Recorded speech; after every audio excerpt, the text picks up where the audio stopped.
কাদের এই যে আওয়ামী লীগের অন্যতম শীর্ষ সন্ত্রাসী যে ওবায়দুল কাদের তার চার্জশিট দাখিল হওয়ার কথা ছিল আদালতে ১২ তারিখ। তো এই চার্জশিটের ১ নাম্বার সাক্ষী ছিলেন শহীদ ওসমান হাদী।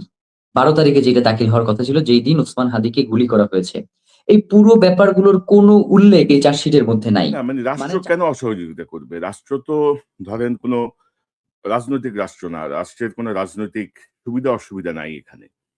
তো রাষ্ট্র ধরেন প্রথমত শরীফ ওসমান হাদির বা বিপ্লবীদের নিরাপত্তা দিতে ব্যর্থ। মানে ওভারঅল একটা টোটাল ফেইলিউর এই ইউনূস সরকারের আমি যদি বলি। তো সেটাই কি কারণ মনে করেন বা রাষ্ট্র কেন ইয়ে করবে না আপনি মনে করছেন? আচ্ছা, জানাজার দিনে আপনারা সম্ভবত ডক্টর মোহাম্মদ ইউনূস যে ভাষণটা দিয়েছেন সেটাও অনেকবার খেয়াল করেছেন। তো আমাদের কাছে মনে হয়েছে ডক্টর ইউনূস তার জীবনে কোনো ভাষণে তাকে এতটা অসহায় এবং অসংলগ্ন মনে হয় নাই। তিনি এক কথা ৩ বার করে বলছিলেন এবং তিনি বলছিলেন যে, "আমরা ওসমান হাদীকে ধারণ করতে চাই।" কিন্তু একবারের জন্যও তিনি ওই ভাষণে বললেন না যে, "আমরা ওসমান হাদীকে যারা হত্যা করেছে তাদের বিচারটা আমরা নিশ্চিত করব, এইটা আপনাদেরকে কথা দিলাম।"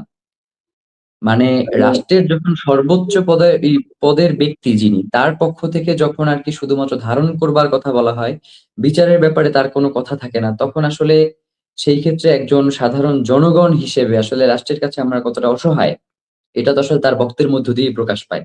যেখানে রাষ্ট্রপ্রধান নিজে অসহায়ত্ব ফিল করতেছে, সেখানে আসলে আমি বা আপনি আসলে সেই রাষ্ট্রের কাছে কতটা গুরুত্বপূর্ণ, এটাও আসলে প্রশ্ন থেকে যায়। তো আপনারা চার্জশিট প্রত্যাখ্যান করলেন কেন? চার্জশিটে কি পেয়েছেন আচ্ছা, আপনারা? চার্জশিটের ক্ষেত্রে যেইটা আপনার চার্জশিটটাকে পুরোটা দেখানো হয়েছে একটা সাধারণ খুন হিসেবে।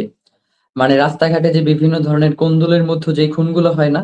এমন একটা খুন হিসেবে এই চার্জশিটটা পোট্রে করা হয়েছে। এখানে বলা হয়েছে যে শহীদ ওসমান হাদী আওয়ামী লীগের বিপক্ষে মাঝে মধ্যে যে বক্তব্যগুলো দিতেন, যার কারণে তারা ক্ষিপ্ত হয়ে এই হত্যাকাণ্ডের মতো ঘটনা ঘটিয়েছে। এবং তারা এই মামলায় যাকে গুলির ইন্ধনদাতা হিসেবে নিয়ে এসেছেন, যেই বাপ্পী ওয়ার্ড কমিশনার, পুরো চার্জশিটে এই ওয়ার্ড কমিশনারের সাথে যারা খুন করেছে তাদের তো একটা যোগসূত্র থাকবে। কোন ধরনের যোগসূত্র তারা এই চার্জশিটে দেখাতে পারে নাই। মানে একদম ধরে এনে একটা কলাগাছকে এই চার্জশিটের মধ্যে বসিয়ে দেওয়া হয়েছে। এরপরে আপনাকে আরেকটা জিনিস আমরা ইনফর্ম করতে চাই। সেটা হচ্ছে আপনার এই যে শত কোটি টাকার একটা লেনদেন হয়েছে, টাকার কথা তারা উল্লেখ করেছে। কিন্তু কোন পারপাসে, কি ইস্যুতে এই টাকার লেনদেন হয়েছে, কারা তাদেরকে এই টাকা পয়সাগুলো দিল এবং এই যে এই চেকগুলো, এই চেকগুলোর আসলে রহস্যটা কি? মানে কোন প্রক্রিয়ার মধ্য দিয়ে তার কাছে এত শত কোটি টাকার চেক আসলো? এর কোনো ব্যাখ্যা, তদন্ত এর মধ্যে নাই। মানে এটা পুরোপুরি এই ইসের মধ্যে এড়িয়ে যাওয়া হয়েছে। এবং আরেকটা জিনিস, যেটা ঘটনার সূত্রপাতটা করাই হয়েছে হচ্ছে ফয়সাল করিম মাসুদকে দিয়ে। মানে এর পূর্বে এই খুনের কারা পরিকল্পনা করেছে, কারা এই খুন করতে সহায়তা করেছে এবং পরবর্তীতে খুনিদেরকে কারা সেফ এক্সিট দিয়েছে, এর কোনো সুষ্ঠু প্রতিবেদন এই চার্জশিটের মধ্যে নাই। তো আমরা ইনকিলাব মঞ্চের পক্ষ থেকে, এবং আরেকটা জিনিস যেটা, সেটা হচ্ছে কবিরের যেই কানেকশনটা।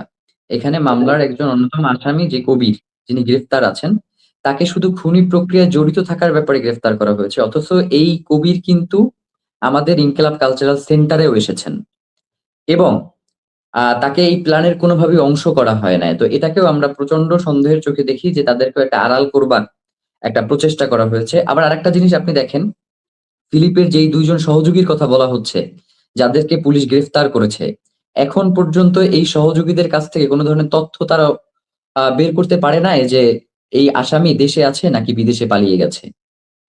পুরো চার্জশিটটাতে। এবং আরেকটা জিনিস যেটা, এই যে সামিহা, ফয়সাল করিম মাসুদের যে স্ত্রী, এই সামিহার সাথে যে সিঙ্গাপুরে যে জাহাঙ্গীর কবির মাধ্যমে জাহাঙ্গীর কবির নানকের যে একটা বৈঠক হয়েছে এই খুনির, এই পুরো প্রক্রিয়াটা তারা এড়ায় গেছে। এবং আরেকটা জিনিস যেটা সবথেকে গুরুত্বপূর্ণ, আপনি জানেন যে ১২ তারিখে ওবায়দুল কাদের এই যে আওয়ামী লীগের অন্যতম শীর্ষ সন্ত্রাসী যে ওবায়দুল কাদের, তার চার্জশিট দাখিল হওয়ার কথা ছিল আদালতে ১২ তারিখ। তো এই চার্জশিটের ১ নাম্বার সাক্ষী ছিলেন শহীদ ওসমান হাদী। ১২ তারিখে যেটা দাখিল হওয়ার কথা ছিল, যেই দিন ওসমান হাদীকে গুলি করা হয়েছে। এই পুরো ব্যাপারগুলোর কোনো উল্লেখ এই চার্জশিটের মধ্যে নাই। মানে চার্জশিটের মধ্যে শুধুমাত্র আপনি আমি যা নিজ চোখে দেখতে পাইছি, এই জিনিসগুলাই দেওয়া হইছে। মানে একটা যে তদন্ত, এই তদন্তের কোনো কাজ এটার ভিতরে হয় না। একই কথা বারংবার ঘুরিয়ে পেঁচিয়ে বলা হয়েছে এবং নতুন কোনো কিছু সংযোজন এখানে করা হয় নাই।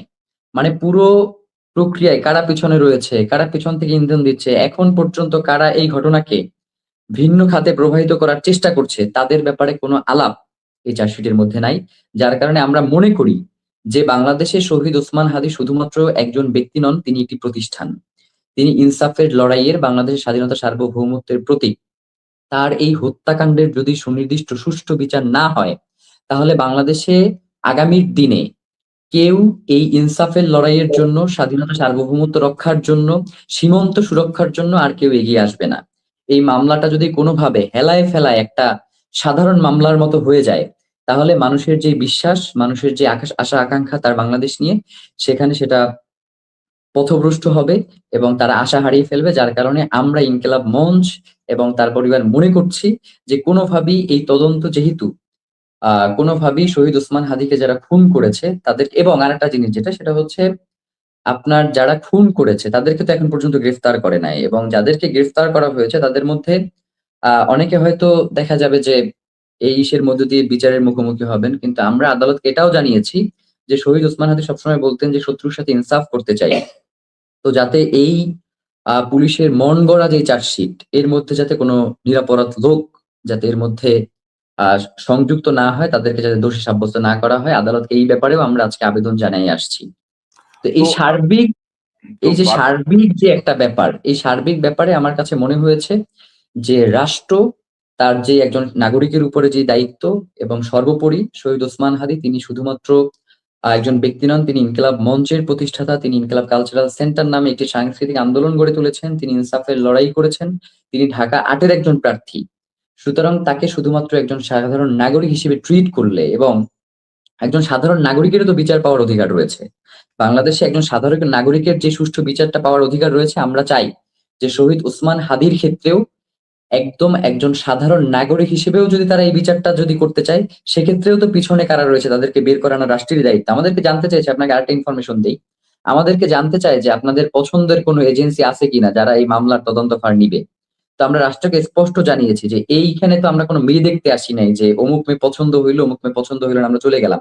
এটা তো রাষ্ট্রের দায়িত্ব যে শহীদ ওসমান হাদীর হত্যার বিচার তারা নিশ্চিত করবে। এখানে আমাদের পছন্দ করবার আর না করবার কি আছে? রাষ্ট্র যদি মনে করে যে বাংলাদেশের গোয়েন্দা সংস্থা এই তদন্ত করবার সামর্থ্য রাখে না, তাহলে প্রয়োজনে তারা আন্তর্জাতিক যে সকল পেশাদারী এবং নির্ভরযোগ্য গোয়েন্দা সংস্থাগুলো রয়েছে, এফবিআই, স্কটল্যান্ড ইয়ার্ড বা হচ্ছে এমআইটির মতো যে গোয়েন্দা পেশাদারী সংস্থাগুলো রয়েছে, রাষ্ট্র চাইলে তাদের সাহায্য নিতে পারে। এই ব্যাপারে আমাদের পূর্ণ দাবি রয়েছে, এবং আমরা যে দাবিগুলো করেছি এর মধ্যে দেখবেন যে আমরা এই দাবিটাও বারংবার উপস্থাপন করতেছিলাম। এই হচ্ছে সার্বিক পরিস্থিতি।